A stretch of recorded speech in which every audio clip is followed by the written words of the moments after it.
It was great to hear him say amazing to be back. You forget how much he's packed in. He's only 25. That's his 46th cap. So he scored 4 goals. Obviously, he's got to score more. He's won the title 6 times already. Last season, it was a bit of a nothing. And, you know, I don't want to say you're entitled to that, but that's inevitably going to happen, isn't it, when you start so young? Some seasons won't be that great. Yeah, but I think human nature. Yeah, but he's won everything and he's been in a team that's capable of doing that and he's played his part in that. But, you know, playing for England and wanting to play for England, wanting to be somebody who people talk about as an England player that's contributing must be something that he desperately wants, because he's won everything domestically, you know, and it is quite weird to hear a name like Phil Foden's as not being amongst the England team, and where's he going to play? And he's, like you mentioned, 40, how many caps? 46. 46 caps, you know, and we're still talking about can he fit in? And just pleased that he's got an opportunity to play in that role and show that if given the opportunity in the right circumstance, he can deliver. I think he'll like the clarity, won't he, from his manager? I see you in this position, not that position. Yeah, I think players will like that. I think when you're in the squad, you always know there's competition. You always know who you're up against. But when a manager comes out and says, that's where I want to play you, that's the competition around you. So when he's got his opportunity tonight, it was just go and take it. And he did. His link-up play, and obviously is set up for the second goal. We know his quality, and it looks like he's got a spark back. And it's nice, because, listen, we all have a lot of time for Phil Foden. Even from the United side of Manchester, it's good to see him back to his best. It was great to have Thomas Tuchel with us at the start of the show. Here he is at the end with Gabriel. Thomas, another win. You wanted signs of progress. Did you see more? Yeah, it was complicated. It was a difficult match. It was complicated because they knew everything about us and we knew nothing about them. And go through the list of players. They play in top clubs, they play in top leagues, they have individual quality, and they came with a new energy, and they made it a final for them. I like the first half a lot. I think we deserve to go up. I think we deserve to have maybe a second goal with Harry's header after the set piece. And the second half, we didn't get the pressing right all the times. They escape sometimes from the deep build-up and into fast attack. So the back four had to work hard to keep the clean sheet. We had to overcome some difficult moments, but I like it. Not everything is easy. Not every win is like 2-0, 3-0, 5-0, whatever. It's good. We kept a clean sheet and decisive in the end. Good. Well, it was 2-0. Just in terms of the impact players, has that been underlined tonight? This idea maybe of finishers? Yes, we had good impact from the bench straight away, but the game became also a bit more stretched after I think we did the subs. It's around 60 minutes, so after 70, 75, the game got a little bit too open. I need to check why, but we brought on quality players, of course. They wanted to show, and they showed. It's good. How did Phil Foden do in that 9.5? Good. He's in good shape. You see it like you see it straight away that he's in good mood, that he's in full confidence because the ball's just in the right moment. The first touches are well-tempered. The pass is good in front of the assist is a very good assist. He moves freely. It's good. Did England get a little bit sloppy defensively in the sort of last 20-odd minutes? I wouldn't say sloppy. I thought, like you mentioned, the pressing. You know, if you don't get the pressing right, then even Serbia weren't great tonight. They can punish you.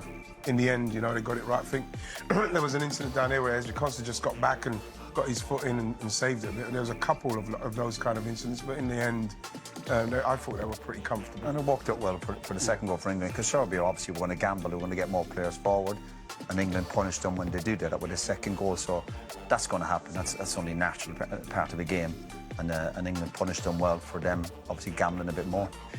Looking ahead to Albania on Sunday, if you're someone like Nico O'Reilly, you're thinking, there's no reason why I shouldn't start again. This is my shirt now, isn't it? Obviously, these players know we've got a taste of it. We'll want that momentum and keep it going and finish on a high. Another win, and they want out a clean sheet. That'll be their target over the weekend. So, yeah, you have the jersey. Make sure you hold on to it. Bellingham start on Sunday, do you think? Well, it'll be interesting to see if he doesn't. But like, you know, I'm sure that again with Jude, he just wants to come in and show what he's capable of. I think he's done that. But I can't mention Reece James as well. He just looks. Bellingham looked sharp, didn't he? When he looked like he had a point to prove, didn't he? Yeah, well, it's nice to get a setback. Yes, you know, it's nice to get a setback, and all of a sudden things are going great for you. The last few years, a bit like Foden. Yeah. And part of your football career is you're going to have your downs. These lads have had their downs recently, but time to bounce back. I think that Bellingham's got the kind of attitude of, okay, yeah, well, I'll show you what I'm capable of doing, because we know what he's capable of. Absolutely. Thank you, gents. We'll do it all again. Phil, well done. Good to be back. Oh, amazing to be back. Yeah, so happy to be back in the squad with these great players, and yeah, I'm enjoying it. And how do you feel you did as an impact player? Yeah, I thought I did well. I thought I created some chances, lucky not to put a few away. But I think overall I have to be happy with the impact that I did today. So yeah, overall really happy. And is that a role you'd take? Yeah, wherever the manager puts me, I can play multiple positions, and yeah, I was happy to come on as like a false nine kind of thing, and yeah, I enjoyed it. The manager says that's where he wants to see you now. Maybe it will continue. Is that the role that will suit you best for England? Yeah, maybe I'll get the best out of me. Yeah, only time will tell. Yeah, like I said today, I was happy to come on in that role, and the game was opened up a little bit, which helped me as well. And yeah, we managed to find some space into me. And yeah, overall, I think not just me, it was a great team performance. And going to a World Cup now, the pressure is on to make the team, obviously to make the squad as well. Yeah, there's quality players all over the pitch. I know the pressure's on to perform well at my club. I just have to keep my head down, keep working hard and training every day, and yeah, try and earn my place. The smile is there, isn't it? Good to be back. Definitely, yeah, the smile's back, yeah. Well done. Thank you. Some of the players who missed out and will want to force their way into the team, and whether they need to make a move in January to help their case. Starting with the 19-year-old Miles Lewis Skelly at Arsenal. You were a youngster at Arsenal back in the day. He's now been left out, according to Thomas Tuchel, because of a lack of game time. So Tuchel's saying, look, you've got to play more to put yourself in the picture. The argument from the Arsenal fans will be, well, hold on, he's 19. He doesn't need to be playing every single second of every match. No, of course, but if you want to play, for the national side, you need to be playing in the Premier League side, right? These players are performing, need to be in there. We're not, if Miles Lewis Skelly was the only left back that we had, then, obviously you'd still pick him. But when you've got players like Jed Spence, O'Reilly, other players in there who are staking their claim, Miles Lewis Skelly needs to be playing. I think he's a brilliant footballer. There's a lot of brilliant footballers. I mean, how brilliant does he have to be then to get into the squad as an option at left back when you've got Nico O'Reilly starting? Yeah, well, he's got to be in front of. For the first thing he needs to concentrate on is get in front of Calafiori. Yeah. Because he was in front of Calafiori last season. Calafiori's come back this season, performing well, and Arteta's picking him in front of him. Why that is? Maybe he looks at Miles Lewis Skelly. He's young. He's got a mistake in him. He can, maybe get done positionally. He likes to drift into midfield, and sometimes his discipline might let him down. But in terms of him as a future star, Miles Lewis Skelly is going to be an England international. Well, hold on. Nico O'Reilly's a matter of months older than Miles Lewis Skelly. Nico O'Reilly's 20 years old. Yeah, but he's starting.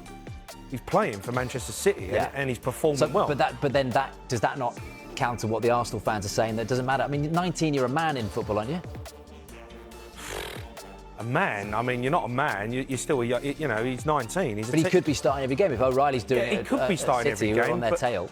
Yeah, but Calafiori's a really good player as well, and they've got options. And at this moment in time, Miles Lewis Skelly has found himself out of the side. So he needs to fight his way back into it. And once he gets himself back in the Arsenal team, then Thomas Tuchel, will look at him again. But he's stuck between a rock and a hard place, isn't he? Because, so if he's not going to leave Arsenal, is he? I mean, or is he? Would you, Miles Lewis Skelly, would you knock on the door and say, look, I need to go and play every week if I want to get to the World Cup? Because he's the number 2. Arteta's not going to let him go. If there's an injury, he starts the Champions League games. He comes on in like the 70th or the 80th minute for Trossard when they go defensive in a Premier League match. Yeah. So he's saying back to Tuchel, well, I'm doing my best here. Yeah. They're not going to let me go on loan. So what's the deal? Well, look, it's a great argument because Miles Lewis Skelly, if he genuinely believes that he wants to get in that World Cup squad and he needs to play football, then he would go and ask Arteta and say, look, I want to go on loan in January. I need to go on loan, go to another Premier League side. I want to play every week, stake my claim and get myself on the plane. But that's him, personal. Arsenal, there's no way they're going to allow that to happen. So he's just going to have to suck it up and deal with it and get himself back in the Arsenal team and get in front of Calafiori. Because Arsenal, there's no way in there, if they're fighting out for the Premier League, the Champions League, they need Miles Lewis Skelly to be in the squad. So it's a tough situation and you see it happen. And, on a personal level, as a young footballer, you want to play every week, you want to get yourself in the England side. Does that mean going out on loan? Yeah, of course, maybe that might be the opportunity to go out on loan. There's no way Arteta and Arsenal are going to let Miles Lewis Skelly. Well, that's the thing, isn't it? So it's a difficult one for him. Look, he's played 6 times for England. He's 19 and he's played 6 times for England. I mean, that's impressive, right? Yeah. You're clearly not a first choice pick. You said he's brilliant. And look, just playing devil's advocate here. I mean, do you think he gets in any Premier League team? Miles Lewis-Skelly? I mean, he can't get in the Arsenal team, but you know what I mean? Beneath Arsenal. I think he's there or thereabouts in pretty much every other side. Yeah, well, don't you? I mean, when I look at him... Well, he doesn't get in cities ahead of Nico O'Reilly, does he? He's 19. You're having O'Reilly start at left-back for England. Yeah, I know, but he's 19. Yeah. So, you know, you're saying if he hadn't played... he's going to start every week. We're not talking about a 25-year-old who's played over 100 games in the Premier League. He's a young kid who had a quick rise to fame last season, who's a hugely talented football player, but he's still learning his trade. He's still learning the game. So, hold on. So, if he hadn't come through the Arsenal Academy and he was a youngster at Bournemouth and he was doing what he was doing, would he have played for England? Would he have been in that England squad? This is Arsenal tax, isn't it? I do believe being at Arsenal gives you more of an opportunity and more of a chance to get an England set up. Yeah, absolutely. You played every single England age group when you were coming through. Yeah, when I was at Arsenal Academy, I was, I was involved with England every single tournament, every single call-up. Being at Arsenal holds you in good stead. Of course it does. Like if you're at Manchester City, like if you're at Manchester United. Of course, because over, the course of, academy players, the best players are going to be at the best clubs, and Arsenal have got one of the best academies in the world. So of course, they're going to have the best players, and England, throughout the age groups, will pick from the best sides. I just disagree with you in terms of the I think you are a man at 19. I mean, look, we talked about... You're not a man at 19. We talked about Nico O'Reilly, right? So Kobbie Mainoo, is he a man? No, he's a young kid. He's 20. Yeah, but I mean, but he's a young kid. He's 20 years old. The guy has played nearly 60 Premier League games for Manchester United. He's won the FA Cup. He's played for England 10 times. Come on, he's 20 years old. Clearly, Tuchel is not having him, is he? No, he's not having him because he's not played for Tuchel. No, because he's not playing for Man United. So what will you do if you're him? Kobbie Mainoo? Yeah. I'm gone. He's already knocked on the door. They won't let him go. Yeah, but that's because Man United looking after themselves and their interests. If we get injuries, Casemiro, Ugarte, Bruno Fernandes get injured, we need players in the squad. If we send out Kobbie Mainoo 12 months ago, you were ranting and raving saying that he should go. He should be in the England squad. We know.